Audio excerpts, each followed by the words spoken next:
tenemos para hoy? Tenemos algo que vengo pensando en estas semanas. Nosotros estamos estudiando en la congregación, en la iglesia.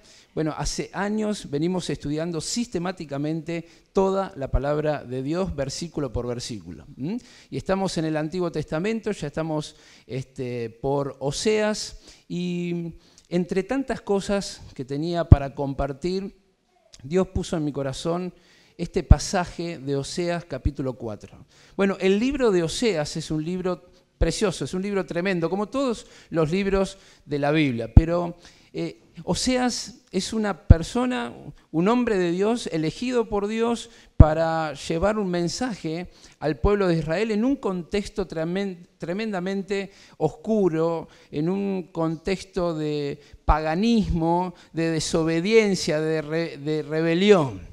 Y Dios le manda a Oseas a que tome por mujer, pero no una mujer común, sino una mujer prostituta, una mujer ramera. Y Oseas se tiene que casar con esa mujer, que después lo iba a engañar y lo iba a abandonar. Se enamora de esa mujer en obediencia también a Dios, lo hace, pero después se enamora de esa mujer, termina amando a esa mujer, pero no es correspondido. El amor que él daba no era recíproco. Y ahí Oseas empieza a entender lo que pasaba con Dios y su pueblo. Un Dios que ama con un amor inalterable, con un amor que no puede cambiar, pero que no es precisamente correspondido por su pueblo, al cual él había elegido y bendecido con maravillas, prodigios, con señales, como leemos en las Escrituras. Entre tantos mensajes y tantos conceptos que Dios le da a su pueblo, anunciándole que iban a caer en disciplina, precisamente por su desamor, por su rebelión y su pecado, llegamos a este capítulo 4 de Oseas, donde tenemos un texto súper conocido en el versículo 6, cuando Dios dice, mi pueblo fue destruido, ¿se acuerdan? Porque le faltó conocimiento. Y este es el tema que quiero compartir en estos minutitos con ustedes y luego cerrar, si tenemos en el auditorio, en esta reunión, alguien que no tenga al Señor, te pido que prestes atención, porque Dios te trajo con un propósito a este lugar y no es casualidad que estés escuchando el mensaje en esta noche. El título de este pensamiento es Conflicto con Dios. ¿De qué lado estamos? Y qué bendiciones para nosotros, los creyentes en el Señor, tener a Dios de nuestro lado. Qué tremendo es también poder caer en la experiencia de tener a Dios por adversario.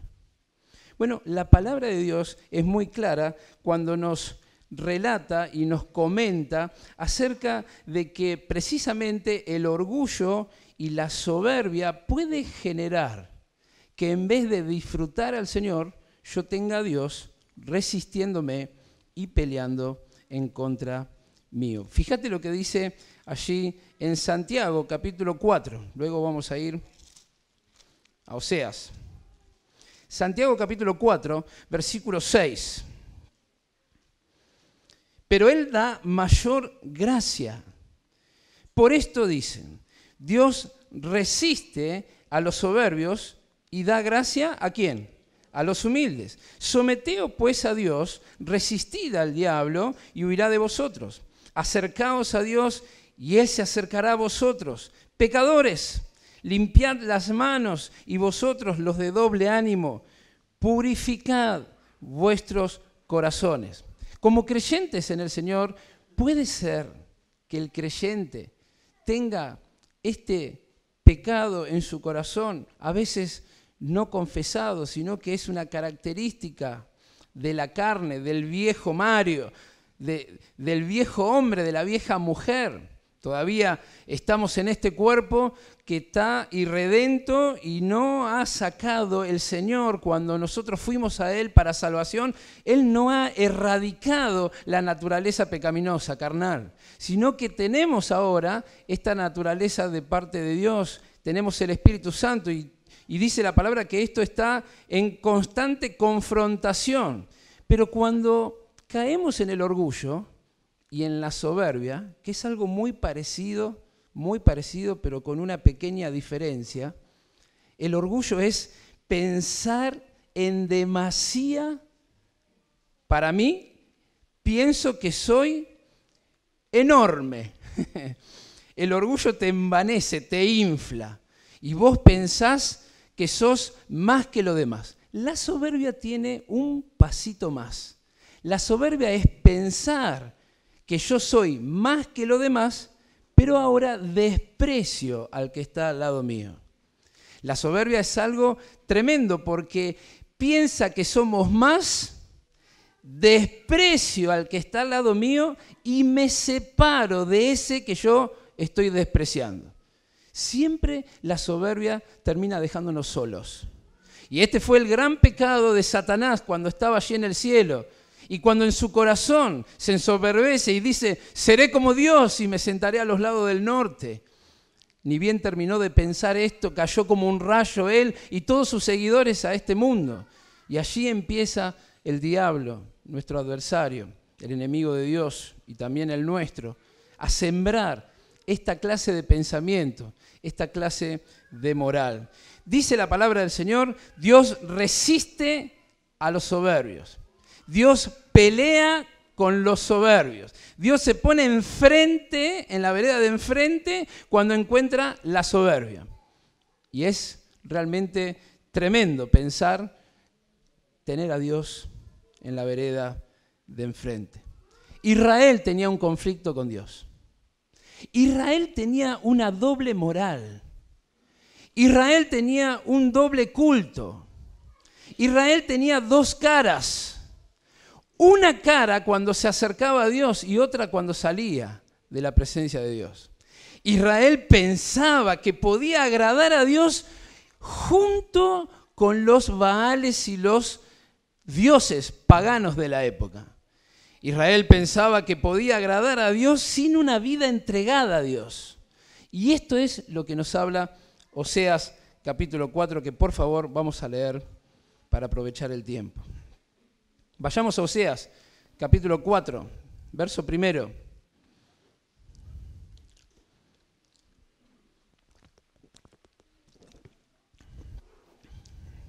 ¿Lo tenemos?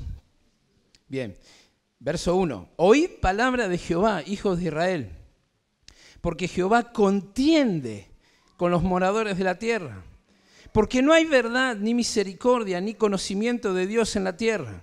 Perjurar, mentir, matar, hurtar y adulterar prevalecen, y homicidio tras homicidio se suceden, por lo cual se enlutará la tierra, y se extenuará todo morador de ella con las bestias del campo y las aves del cielo, y aún los peces del mar morirán. Ciertamente hombre no contienda ni reprenda a hombre, porque tu pueblo es como los que resisten al sacerdote. Caerás por tanto en el día, y caerá también contigo el profeta de noche, y a tu madre destruiré.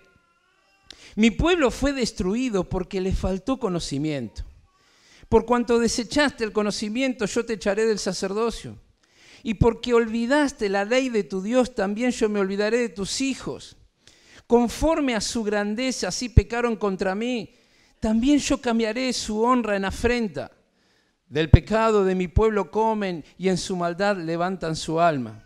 Y será el pueblo como el sacerdote. Le castigaré por su conducta y le pagaré conforme a sus obras. Comerán, pero no se saciarán. Fornicarán, mas no se multiplicarán, porque dejaron de servir a Jehová.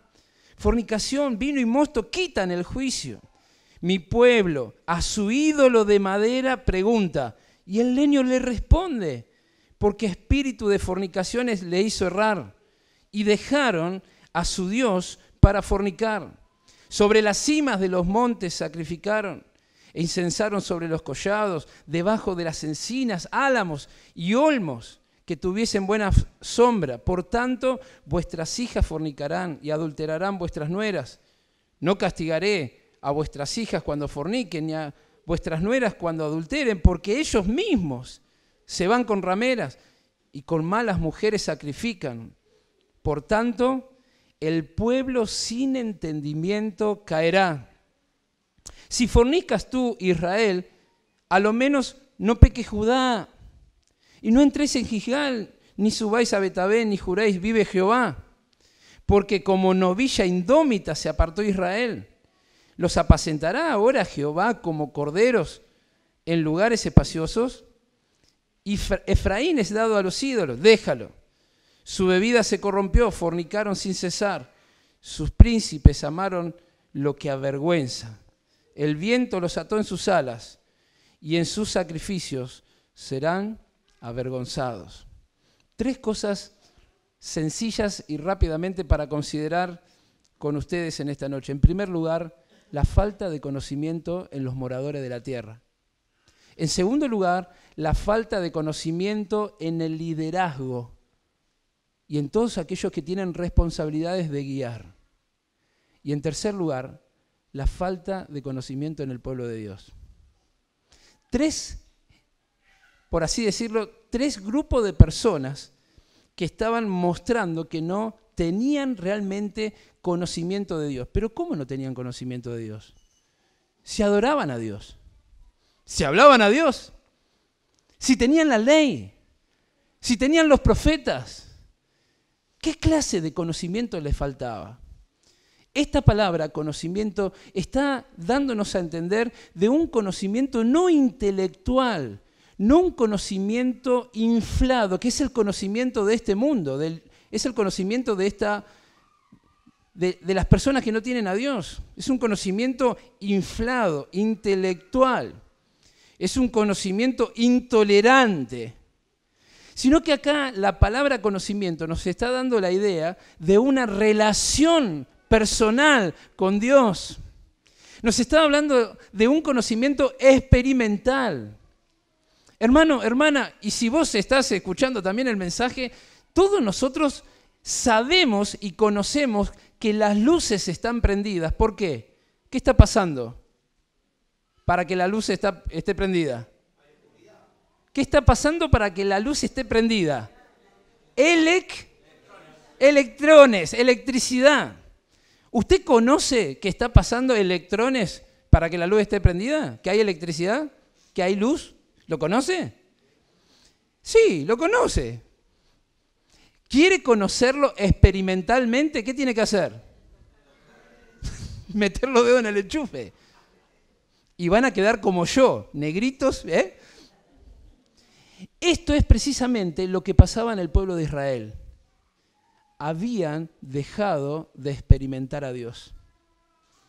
Una vez, don Roberto Ochoa en el Instituto Müller, me acuerdo cuando estábamos allí en 4º año, él decía, habiendo ya por terminar, si después de 4 años de Biblia no somos más humildes, no hemos conocido absolutamente nada de Dios. El principal pecado del creyente es precisamente no saber disfrutar a Dios. No poder confiar en Dios, ni tener a Dios aún en los detalles más mínimos de nuestra vida. Es precisamente no conocer a Dios. Esto es lo que le faltaba al pueblo de Israel. Y esto es precisamente lo que le faltaba al mundo, a los moradores de la tierra. La expresión moradores de la tierra en este contexto puede ser a todo el país, pero en otros pasajes, moradores de la tierra tiene que ver con aquellos que no tienen a Dios, que no tienen la esperanza que tenemos nosotros, que no tienen a Jesús, a Cristo en sus vidas. Y fíjate que este conocimiento que estaba faltando se exteriorizaba ¿en qué? Fíjate, versículo 1, porque no hay verdad, no hay misericordia, no hay conocimiento de Dios. El no conocer a Dios te lleva a perjurar, a mentir, a matar, a hurtar, a adulterar. Todo esto prevalece y homicidio tras homicidio. La falta de conocimiento de Dios en este mundo está haciendo que la misma creación de Dios gima a una. La tierra se está enlutando, las bestias se están muriendo. Todo se está corrompiendo y a gran velocidad. El pecado es una tragedia, hermanos, porque el pecado no es algo estático. El pecado es dinámico. Ya lo vamos a ver al final. Y tiene una dinámica de muerte. Una mentira te lleva a otra mentira. Una traición te lleva a otra traición. Un homicidio te lleva a otro homicidio. Y así en el pecado vos nunca estás quieto. Cada día que pasa, si estás en el pecado, te apartás de Dios. Dios no se aparta de nosotros, pero nosotros nos apartamos de Dios. La falta de conocimiento de Dios en los moradores de la tierra está haciendo que la apostasía y el pecado avance. Dice el apóstol Pablo allí cuando escribe a Timoteo que los tiempos que vivimos son tiempos peligrosos. Y son tiempos peligrosos no porque haya tsunamis, no porque haya terremotos, no porque haya cosas que tienen que ver con la naturaleza, sino que son tiempos peligrosos porque los hombres son peligrosos. Porque el odio y la corrupción que genera el pecado en el corazón de las personas hacen que estos tiempos sean totalmente peligrosos. Donde en el mundo haya una nueva moralidad, donde todo lo construido por Dios, imprimiendo en el ser humano su imagen y semejanza, su moral, quiera el diablo ahora deconstruirlo y establecer una ingeniería, una nueva ingeniería de pensamiento totalmente contrario a la voluntad de Dios. Este es el tiempo en que vivimos y necesitamos aferrarnos a Dios. En segundo lugar, la falta de conocimiento de Dios estaba en el liderazgo del pueblo. En el versículo 6 dice, mi pueblo fue destruido porque le faltó conocimiento. En el versículo 6 nosotros podemos ver, dice, por cuanto desechaste el conocimiento. Hay un desprecio al conocimiento de Dios. Había un desprecio a la experiencia con Dios. Y esto es lo que estaba pasando en el liderazgo. Miren, por la gracia del Señor y solo por su gracia, estamos hace años recorriendo el país y el exterior también, y a medida que vamos viajando por la Argentina, del norte al sur, y conociendo las iglesias y conociendo la obra de Dios, nos damos cuenta que uno de los principales problemas que tiene hoy la congregación, la iglesia de Cristo, uno de los principales problemas es el liderazgo. A veces le echamos la culpa a los jóvenes, diciendo, che, ¿cómo están los muchachos hoy? Qué falta de compromiso. A veces se le echa la culpa a los matrimonios, a veces a los adultos, pero pocas veces nos hacemos nosotros los líderes una mea culpa, un escaneo interno para saber cómo está mi relación con el Señor. Se vive otra cosa de lo que se dice. La gran diferencia entre lo que uno dice y lo que uno respalda cada vez es más ancha la brecha. Y como nos dicen nuestros mayores que nos enseñaban la palabra, con las palabras vos podés quizás convencer, persuadir, pero con el ejemplo arrastrás. El ejemplo deja marcas imborrables en la vida de las personas. La transferencia de vida en un discipulado no es precisamente transferencia de conocimiento intelectual, sino transferencia de experiencia, de aplicación de ese conocimiento. Esto se llama sabiduría en la palabra de Dios. Qué bueno es poder nunca pedirle al Señor que nos libre de despreciar el conocimiento, de despreciar, con todas las cosas que hoy el mundo nos ofrece, de despreciar ese rato con Dios, esa comunión con Dios. Dice el verso 6, olvidaste el mandamiento. Dice, olvidaste la ley de tu Dios. Qué fáciles somos de olvidar. Qué fáciles somos de escuchar y de no retener. olvidaste la ley. En el versículo 7 dice, conforme a su grandeza, así pecaron contra mí. ¿Sabés qué está diciendo? Te creíste más que lo demás. Te creíste más que lo demás. Qué bueno es cuando Dios nos pone en alguna situación de guía, de responsabilidad. Podemos ser pastores, ancianos, diáconos, colaboradores, maestros de escuela dominical. Podemos estar liderando el grupo de jóvenes, de adolescentes. Una vez me tocó charlar con un joven que con buena intención se presentó porque yo soy el líder de los jóvenes. Lo dijo con un tono tremendo. Le dije, así que vos sos líder de jóvenes, un joven de otra iglesia. ¿Todos los jóvenes te siguen? Y se quedó. ¿Todas las chicas te siguen a vos? ¿A vos te siguen? Muchas veces nosotros cuando entramos en una situación de guía somos fáciles de inflarnos y de desenfocarnos, creyéndonos más que lo demás. Conforme a su grandeza, así pecaron contra mí.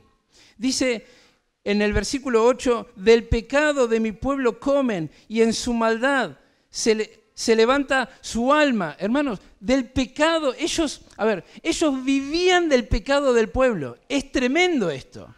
Es tremendo esto. Hoy no hay disciplina en la iglesia. Hoy muchas veces se permite el pecado en la congregación. Y se permite el pecado porque en esa cultura garantista de guiar el pueblo, me voy guardando las cartas sobre las mangas y también el pueblo va juntando cartas para, en un espíritu vengativo, sacar esas cartas a la defensiva cuando me vienen a decir algo o cuando me vienen a confrontar con la palabra de Dios. Está pasando esto en la iglesia del Señor y hoy cada vez más. Se acepta el pecado, se convive con el pecado, pero se vive del pecado. Muchas veces como líderes nos conviene porque también nosotros estamos infectados muchas veces con ese pecado. La palabra nos dice que un poco de levadura leuda toda la masa y que Dios no tolera el pecado. No hay crecimiento cuando hay pecado. La santidad conviene a la casa de Dios. Y qué bueno cuando nosotros definimos qué es pecado, qué es de Dios y qué no es de Dios. Y disciplinamos el pecado, enfrentándolo y solucionándolo con las herramientas de Dios. Las consecuencias eran tremendas para el liderazgo. Dice, te echaré del sacerdocio. No nos puede Dios utilizar. Dios nos quita los privilegios. Dios quita bendiciones. Hoy hay hermanos en el liderazgo que están cayendo, que desviaron la vista del Señor, que empezaron a olvidarse y a descansar en los laureles conseguidos en el pasado. Hermano querido, los laureles conseguidos en el pasado no te garantizan la victoria del mañana. Esto es un trabajo de día tras día. Esto es pelear día tras día. Esto es pedir la fortaleza de Dios día tras día. El pasado no nos garantiza absolutamente nada. El apóstol decía en cuanto al pasado, yo al pasado lo olvido y propongo, fijo mis ojos en la meta. Fijo mis ojos en el Señor. Él es mi premio. Te echaré del sacerdocio. Consecuencias en la descendencia. Hijos que se apartan. Hijos que son rebeldes a Dios. Miren, cuando tomamos campamentos y cuando charlamos con los jóvenes en los campamentos, ya sea en el norte, en el centro del país o en el sur o en Buenos Aires, me toca muchas veces compartir con hijos que están apartados. Es tremendo. Con Roxana nosotros tenemos 3 varones y adoptamos 1, 4 varones, que por la gracia del Señor, y damos gloria a Dios, están bautizados en el camino del Señor y cada día trabajando más para el Señor. Pero qué triste es charlar con un hijo apartado. No tuve un solo caso de chicos apartados que no me hablaron de los padres. Ni un solo caso. Todos ellos, en algún momento de la conversación, me dijeron, Mario, ¿sabes una cosa? Sí. Papá era una cosa en la iglesia y otra cosa en la casa. Mamá lo mismo. Mamá insultaba a papá. Y yo crecí en una adolescencia donde iba a la iglesia y no sabía qué hacer. ¿Qué era lo realmente correcto? ¿El papá del púlpito o el papá de casa? Y muchas veces, hermanos, no siempre, pero muchas veces, cuando Dios dice, me olvidaré de tus hijos, cambiaré esta honra, dice, y me olvidaré de tus hijos. Es tremendo este mensaje al pueblo de Israel. Porque muchas veces nosotros cometemos el mismo error. Somos leones en la iglesia y gatitos en el mundo. Somos aquellos que marcamos la debilidad del otro en la congregación, pero somos aquellos que después tienen que sufrir el paso de la factura de nuestros propios hijos. Y yo lo estoy viviendo en carne propia. ¿En qué sentido? En que toda la enseñanza bíblica que nosotros decimos del púlpito, hoy llegamos a casa y son mis hijos que me dicen, papá, sí, vos enseñaste esto. Y vos dijiste esto. ¿Y esto? ¿Y esto? La falta de conocimiento en el liderazgo hace que muchas veces no seamos ejemplos. La afrenta de estar solos. Fíjate lo que dice allí en el versículo 7 al final. Conforme a su grandeza, así pecaron contra mí. También yo cambiaré su honra en afrenta. Su honra en afrenta. Hermanos, qué hermoso es poder tener ancianos a nuestros líderes que son hombres de Dios, amorosos, que nos abrazan, nos guían.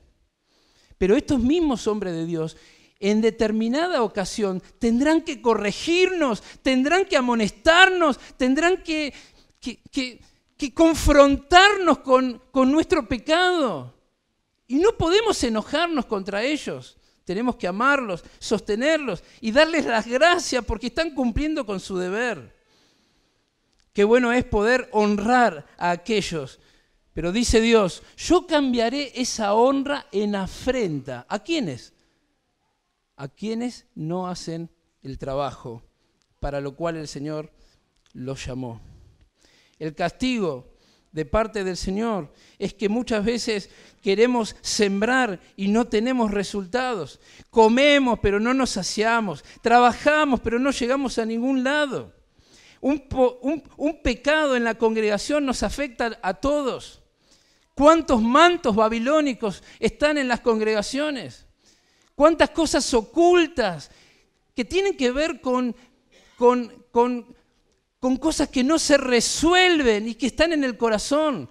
Un rencor es pecado, querido hermano. No tenés que adulterar para cometer un pecado. Una soberbia es un pecado tremendo, que divide la iglesia. Y cada uno de nuestros pecados están proveyendo al no progreso de la iglesia. Somos responsables directos del progreso de la congregación. Cuando entiendo esto y se hace carne en mi vida, buscaríamos la presencia de Dios y pediríamos perdón a Dios. Cada día tendremos que pasar por la cruz y levantar los ojos allí a esa cruz y considerar el costo de nuestra salvación y allí humillarnos y decirle, Señor, perdón. En tercer lugar, la falta de conocimiento de Dios en los creyentes. Versículo 9. Y ahora está hablando del pueblo. Y el pueblo será como el sacerdote. ¡Qué gran verdad! ¡Qué gran verdad! Miren, si ustedes ven a mis 4 hijos y conviven con ellos, Alejandro, Agustín, Tobías y Marquitos, Y yo los pongo acá, en Ituzaingó, y los dejo 2 o 3 meses, ustedes van a saber quiénes son los padres. ¿Es sí o no? ¿Qué piensan? Sí. Los hijos son el reflejo de sus padres. Esto es así, a grandes rasgos es así. La iglesia es el reflejo ¿de quién? De sus pastores, de sus ancianos. Debería ser el reflejo de Cristo. Pero si tenemos ancianos estudiosos de la palabra de Dios, la iglesia va a tener palabra de Dios. No le quepa duda que la iglesia va a tener sana doctrina y palabra de Dios. Si la iglesia tiene pastores con una veta evangelística, misionera, ¿sabe cómo va a ser esa iglesia? Evangelística y misionera, porque son los ancianos quienes impulsan las misiones y desde chiquito en la escuela dominical permite que se enseñen lo que es el evangelismo, el ganar almas, el cumplir con el propósito. Pero si tenemos ancianos peleados entre ellos, familias divididas, ¿cómo va a estar la iglesia? Dividida. Si tenemos ancianos que no saludan, que no abrazan, que no curan, ¿cómo va a estar la iglesia? De la misma manera. Tal es el pueblo, tal es el rey. Dice la palabra, y será el pueblo como el sacerdote. Debiéramos entonces ponernos en las manos del Señor cada uno para sumar, para no restar, sino para sumar y ponernos al servicio del otro. En el versículo 4 dice, fíjate, la falta de conocimiento, lo que hace. Ciertamente hombre no contienda ni reprenda a hombre. No contienda ni reprenda a hombre. Cuando hay falta de conocimiento de Dios, hay pelea entre hermanos, se contiende. Esto era lo que pasaba en la iglesia de Corinto. Los corintios tenían los 1001 problemas. Se creían sabios y no tenían realmente la sabiduría de Dios. Tenían una sabiduría humana. En el capítulo 3 eran aquellos que decían, yo soy de Pablo, yo soy de Apolos, eran carnales y estaban divididos. En el capítulo 4 no habla de la mayordomía como fidelidad, sino que ellos administraban lo que ellos querían administrar. En el capítulo 5 tenían un pecado tremendo y en vez de disciplinarlo, se jactaban porque tenían a este muchacho con la esposa o con la mujer de su padre. Cosa que tampoco existía en el mundo, lo tenían adentro de la iglesia. En el capítulo 6, ellos, en vez de solucionar sus temas, salían afuera de la iglesia y se hacían juicios. Se enjuiciaban los unos con los otros. En el capítulo 7 tenían problemas en el matrimonio y así los 1001 problemas. ¿Por qué? Porque no conocían realmente a Dios. Había falta de amor. Querían ejercer los dones para verse ellos, no para edificarse los unos con los otros. Cuando hay pelea entre hermanos, está exteriorizando el hermano que está peleando con el otro, están exteriorizando que no conocen a Dios como realmente tienen que conocerlo. Dice el versículo 4 al final, dice, tu pueblo es como los que resisten al sacerdote. Miren, cuando hay rebeldía en el pueblo de Dios, cuando no hay sujeción a los ancianos, cuando no hay sujeción a la autoridad puesta por el Espíritu Santo, no hay conocimiento de Dios. No hay conocimiento de Dios. Y allí entran las justificaciones y allí entran los hermanos que dicen, no, porque usted no sabe, porque esto, hermano, ore por sus pastores, ame a sus pastores, defienda a sus pastores. Esto es conocer a Dios, esto es conocer el plan de Dios, esto es conocer la voluntad de Dios. Versículo 10, falta de bendiciones, como también le pasaba al liderazgo, comerán y no se saciarán. Versículo 11, falta de juicio, fornicación, vino y mosto, quitan el juicio, quitan el discernimiento. Qué tremendo es llegar a una cierta edad espiritual y no tener conocimiento de Dios. Qué tremendo es llegar a 30 años de creyente, 20, 30, 40 años de creyente y no saber discernir qué es de Dios y qué no es de Dios. Qué tremendo es llegar a toda una vida cristiana y no poder compartir el mensaje a aquellos que lo necesitan. Qué tremendo es lo que le pasaba al pueblo de Israel, queridos hermanos. La falta de juicio, la falta de madurez, la falta de sabiduría, muchas veces y casi siempre tiene que ver con el pecado de no disfrutar a Dios, de no conocer a Dios. Hay falta de visión, hay confusión y ceguera. Versículo 12. Mi pueblo a su ídolo de madera pregunta y el leño le responde. Fíjate lo que dice Dios. Porque espíritu de fornicaciones los hizo errar y dejaron a su Dios para fornicar. Esto es cambiar a Dios y poner al ídolo. Y sabemos que ídolo es todo aquel que ocupa el primer lugar en nuestras vidas. Dejo a Dios y pongo lo que me gusta. Un ídolo puede ser inclusive mi propio ministerio. Se puede transformar en mi ídolo. El ministerio es más importante que Dios. El ministerio es más importante que los hermanos. Y entonces el ministerio se termina comiendo al ministro y desenfoco mi vista de la persona de Dios. Y pongo mi vista en el propio ministerio. Y empiezo a hacer la obra de Dios, no con lo que Dios me pide o lo que Dios me quiere guiar, sino empiezo a hacer la obra de Dios con lo que me gusta. Estoy a muerte con lo que estoy haciendo yo. Pero el de al lado no me importa. Y dejo de apoyar a mi hermano. Dejo de sostener a mi hermano. Porque lo que importa en la obra del Señor es lo que hago yo. Esto es falta de conocimiento de Dios.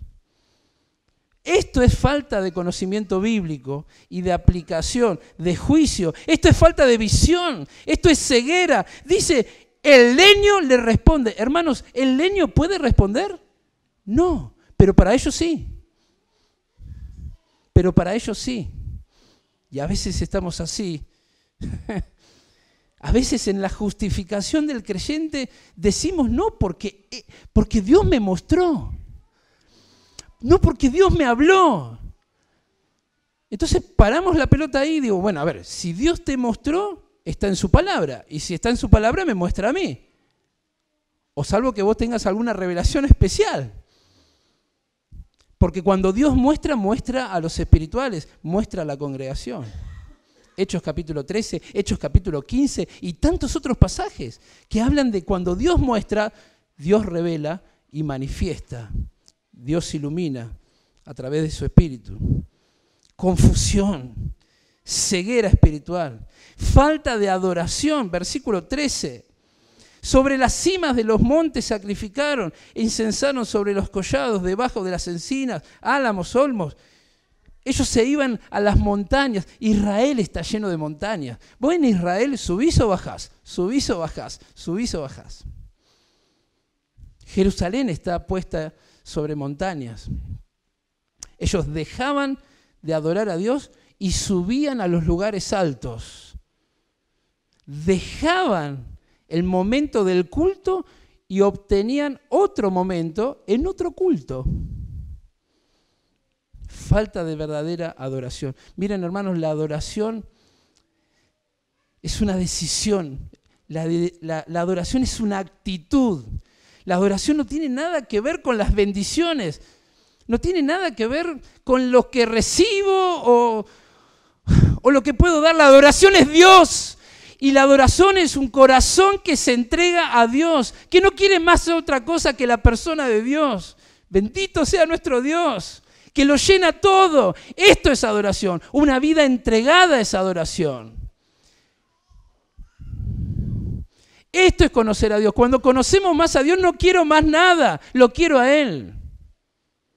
Esto es conocer a Dios. Y si vos estás en este lugar y no tenés a Cristo en el corazón, si vos le conocieras al Señor, dejarías todo por Él.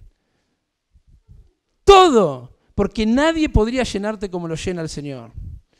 Qué bueno es poder pensar en esto, hermanos.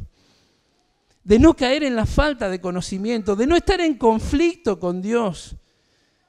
También hay falta de firmeza. Dice, mi pueblo va a caer, mi pueblo va a caer, porque no tiene entendimiento. Y fíjate lo que dice Dios. Israel estaba dividido entre el norte y el sur. El norte tomado por los asirios, el sur tomado por los babilónicos. Y dice, Efraín se entregó a los ídolos. Por favor, si Efraín pecó, no peques vos, Judá, es lo que está diciendo el Señor. Si si tu vecino hace lo malo, por lo menos no lo hagas vos. Dándonos a entender que esto también es personal, que cada uno va a dar cuenta delante de Dios. Cada uno vamos a enfrentarnos con Dios. Efraín es dado a los ídolos, déjalo. Su bebida se corrompió. Fornicaron sin cesar. Sus príncipes amaron lo que avergüenza. ¿Sabes qué dice? Déjalo. Déjalo. Conclusión. Cabe preguntarnos de qué lado estamos. Y cabe preguntarnos, ¿conozco a Dios? ¿Realmente conozco a Dios de la manera que tengo que conocerlo? Si vos estás en este lugar y no tenés al Señor, fíjate lo que dice la palabra de Dios. En el capítulo 3 de Romanos, versículo 10, la Biblia es concisa, contundente y clara cuando habla de todo aquel que no conoce a Dios. Dice, como está escrito, no hay justo ni aun uno, no hay quien entienda, no hay quien busque a Dios, todos se desviaron, a unas se hicieron inútiles, no hay quien haga lo bueno, no hay ni siquiera uno. No hay ni siquiera uno. En el versículo 23, por cuanto todos pecaron y están destituidos de la gloria de Dios. El capítulo 5, versículo 8. Mas Dios muestra su amor para con nosotros, en que siendo aún pecadores, Cristo murió por nosotros. Si vos estás en este lugar, no importa la edad que tengas, pero no tenés la seguridad de tu salvación, no conoces a Dios. Y si no conoces a Dios, estás en una condición de la cual no podés salir por tus propios medios. Esta condición es de pecadores perdidos y condenados. El pecado es tremendo, mirá, el pecado es tremendo. Porque ya con este problema hemos nacido. El pecado entró en el mundo por un hombre y pasó a todos los hombres. Y todos estamos judicialmente en la misma condición. Pero vos quizás me dirás, pero la Biblia dice que no hay ninguno bueno, pero yo no soy malo. Yo no soy mala. Bueno, yo te digo lo que dice la palabra del Señor. El Señor le dijo al joven rico, ninguno hay bueno, sino solo uno Dios. Si vos te comparás con el vecino, si vos te comparás con el que tenés al lado y ponés en balanza tus obras, quizás seas más bueno o menos bueno. Pero si te comparás con el estándar de Dios, ninguno hay bueno. Ninguno hay bueno. Y precisamente porque todos somos pecadores y porque ninguno hay bueno, vino Cristo a ocupar el lugar que teníamos que ocupar nosotros. Él es el sustituto perfecto, el que ocupa mi lugar. El que va a la cruz voluntariamente por ti y por mí. Por esto, dice, se demostró el amor de Dios en que siendo aún pecadores, Cristo murió por nosotros. Él recibe lo que tenía que recibir yo. Él se hace responsable de mis pecados, se hace cargo de mis pecados. Hay una transacción de cuenta en aquella vergonzosa cruz. Yo tenía que recibir la ira de Dios, el castigo de Dios, pero lo recibe Él. Y yo que no merecía absolutamente nada, recibo la justicia de Él.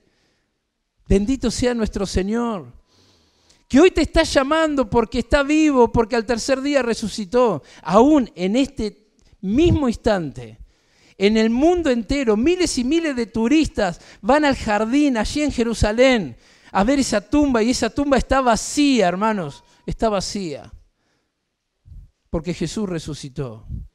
Y en el nombre del Señor Jesús, todavía en este tiempo de gracia, se predica el perdón de pecados. Solamente Jesucristo puede limpiar de todos tus pecados. Si vos vas con Él, si te arrepentís de tus pecados y le pedís perdón al Señor y pones tu confianza en Él, tu fe en Él, y le decís: Señor Jesús, entiendo que no te conozco, Señor, y que tengo consecuencias por no conocerte. Te pido perdón en esta noche. Te recibo como mi único y suficiente Salvador personal. Señor, sálvame, entra en mi vida, límpiame y ayúdame a vivir para ti. Sé mi Señor. A partir de este instante, sé mi dueño. Me rindo a ti, me entrego a ti. Sálvame. Si lo haces con una oración seria, genuina y sincera, si pones tu fe en la persona del Señor, saldrás de este lugar con eterna salvación. Y saldrás con Cristo en el corazón. Y ya no habrá incertidumbre, ni dudas, ni falta de paz, sino que tendrás la paz que solamente Cristo puede dar a todos aquellos que ponen su confianza en Él. También quiero decirte a vos que no tenés a Cristo, si estás en este lugar, ¿de qué lado estás? ¿Estás en conflicto con Dios? ¿Querés tener a Dios de tu lado? ¿Querés tener a Dios en tu corazón? Recibí a Cristo en esta noche. Y si tenés alguna duda, tengo todo el tiempo que tengas vos disponible para, con la palabra de Dios, ayudarte a que entiendas este mensaje. Para nosotros, hermanos, para la iglesia, gracias por la invitación y que Dios nos ayude para reflexionar qué clase de conocimiento yo estoy teniendo. ¿Cuáles son esas conductas que muchas veces nosotros estamos exteriorizando y estamos poniendo a la vista de todos? ¿Conozco a Dios o tengo conflicto con Dios? ¿De qué lado estamos? Ojalá que estemos de parte de Dios y con Dios a nuestro lado, ayudándonos, fortaleciéndonos y bendiciéndonos. Que Dios bendiga su palabra. Amén.